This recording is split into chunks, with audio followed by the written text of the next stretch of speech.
Welcome back. You're watching The Globe. The 18th session of the African Ministerial Conference on the Environment in Africa drew to a close today in Senegal.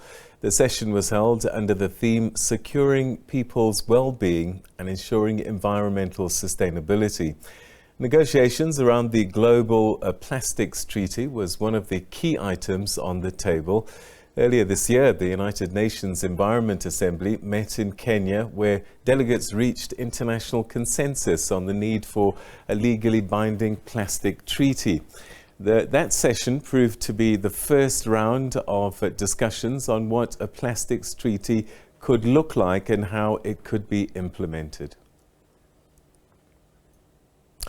Well, for more now, we're joined by Zaynab Sadan, who's the Plastics Policy Regional Coordinator for the Worldwide Fund for Nature. Thanks very much indeed for joining us, and welcome to the program. Thank you. All right, so do you think that anything substantial has come through this conference in Senegal? Yes, so the African environment ministers and experts have all met to discuss issues around climate change, loss of nature, waste and pollution, which includes the open burning and dumping of waste, which is a critical issue for African countries. And so decisions for preparations for the various negotiation meetings and conferences that are coming up in relation to climate change, in relation to biodiversity, and most importantly, in relation to the plastic pollution global treaty that is due to start in November this year. And so African negotiators were taking steps to prepare for the African position. So looking at those critical issues that are important for Africa when it comes to all of those topics, as I mentioned earlier. All right, so do you think that we came up with a position? Is there consensus about what we do next? Because we're quite a diverse continent with different needs. Some countries are on the coast, some are inland, and we're at different states of development. Definitely. And the African region was actually quite critical in shifting the discussions from looking purely at marine litter and plastic pollution in the marine environment, which is our oceans and our coasts, to actually shifting to a broader discussion around plastic pollution across the full life cycle of plastics. So looking at the production stages, plastics is primarily produced from fossil fuels. And so looking at the connection with the fossil fuel value chain, all the way through to production, to the way we design our products, and finally to the way we collect and manage our waste when it comes to the end of life. So Africa was really critical in pushing for looking at the full life cycle in this global treaty process. And now I agree with you that it's a diverse continent. However, there are critical issues that Africa has already voiced in previous sessions of AMSEN, including this one, where the critical issue of ensuring that the necessary financial resources, technical capacity, and the mechanisms for transfer of technology across continents, across countries are shared and ensured for this treaty. And so that is one where African countries are really uniting behind. And Africa's voice is really key to be unified in these global treaty discussions to ensure that the priorities of the continent is really considered.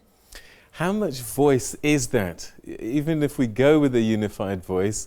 Because I look at the whole climate change debates, and we always seem to be kind of, yes, we hear you, but, and we'll promise you money, but, and I just wonder if it's the same in the plastics pollution world.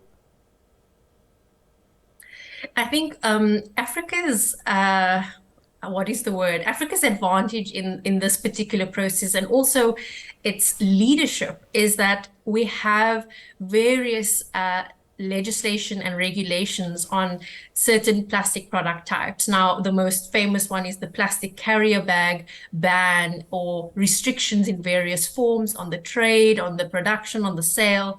And we have a lot of experience in what it entails to create an enabling environment for that.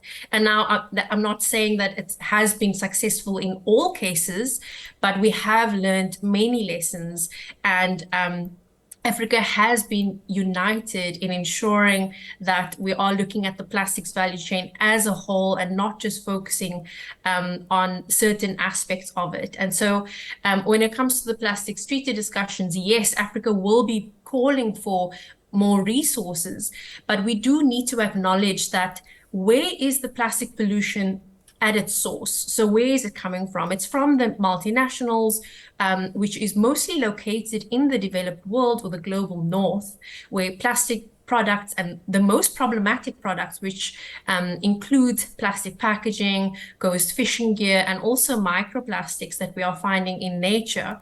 And so we do need to look at the source, and we need to look at where the accountability needs to lie, where the financial resources needs to come from to ensure that the plastics or the problematic products that are put onto the market are actually accounted for and considered. And so I think African countries have a strong voice in that.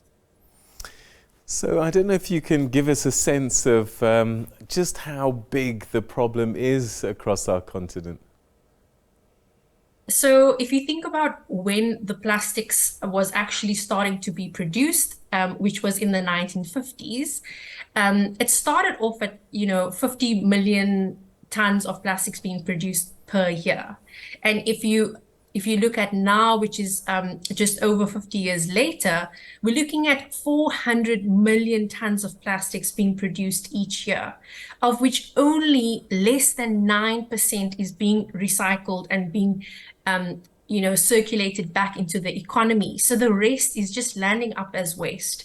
So the problem is really quite large, and most of that waste is not safely contained. A lot of it is ending up in nature or ending up in huge piles of landfills that is really unsustainable. And so we really do need to close the tap on plastic production, reduce our consumption, reduce the production of plastics, and ensure that the way in which we use and design our plastic products is not for throwaway or single use, that we're actually designing products so that they are safe, first and foremost. They don't contain the harmful chemicals that are found in some products, and that they also made for multiple use. They made to be kept at its highest value in the economy for as long as possible, and to move away from this throwaway society that we now live in. All right, you talked about burning waste earlier on. I wonder if you could tell me a little bit more about that in relation to our continent. Yeah, so this was one of the topics at the Ministerial Conference, and it's quite a unique and critical issue on the African continent, where waste services, collection services, and treatment is not widely available in all areas. And so some communities and some instances, they resort to open burning or open dumping of waste, which is largely plastic as well. And so when plastic is burnt, because it does contain harmful chemicals in some instances, where chemicals such as colorants, but also those chemicals to make it more plasticized, so more viscous and all of those things, that can produce harmful chemicals when burnt, will enter the atmosphere, contributing to air pollution, and most importantly, compromising the health of ecosystems as well as humans who are exposed to this. And so this is one of the critical issues in many African countries, which African countries have committed to starting to phase out and eliminate eventually. So the open burning of waste is not only a plastic pollution issue, it is a general waste. And so this is something that African leaders are starting to take a stance on. Let's talk a little bit about recycling. I live in Johannesburg, and I have to say I'm really pleased about the progress that I've seen in the last few years. Now I have a regular day where they pick up my plastics and take them away, where they do whatever they do with it. And it wasn't the case. And I remember a few years ago wondering why we didn't do this. Is the continent moving forward generally, as we are seeing movement here in South Africa? I think the movement is still quite small, and so you are one of the lucky communities in South Africa that has access to weekly or regular recycling collection. And this is not the case in many communities across Africa, and so the movement is slow.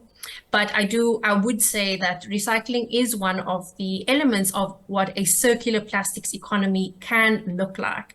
It's only one of the elements, though, and I think that we do need to start looking at the way we design products, not only designing for recycling, but designing so that it doesn't produce waste in the first place. So again, looking at reuse models, looking at how plastics can be designed for multiple use, or looking at alternatives to substitute the material to a more safer, more environmentally sound material as well, which differs across the applications of plastic. So to answer your question on recycling, yes, we are doing more to ensure that more waste is collected. Because that is one of the biggest issues, is that we don't have a reliable and big enough volumes to make recycling economically viable. The other issue is not so much that we don't have collection or the recycling infrastructure, but actually that the recycled material is actually competing with the price of virgin plastic, or the price of new material. So the word virgin is just to say that it's new fossil fuel materials. And so when you're competing with cheap fossil fuels, the price of recycling becomes something that businesses do not want to actually pay for. And so some recyclers are sitting with recycled material that they cannot sell. Yeah. One of the other barriers to recycling, and this is something that WWF has done a study on, is that the quality of recycling material is also not up to standard, or the coloring of recycled material is not what the brands or the retailers want. And so there's many factors that actually affects the recycling rate that is still very low in South Africa and across the globe. Zaynab, we're going to have to leave it there. I know that your next stop is going to be Uruguay.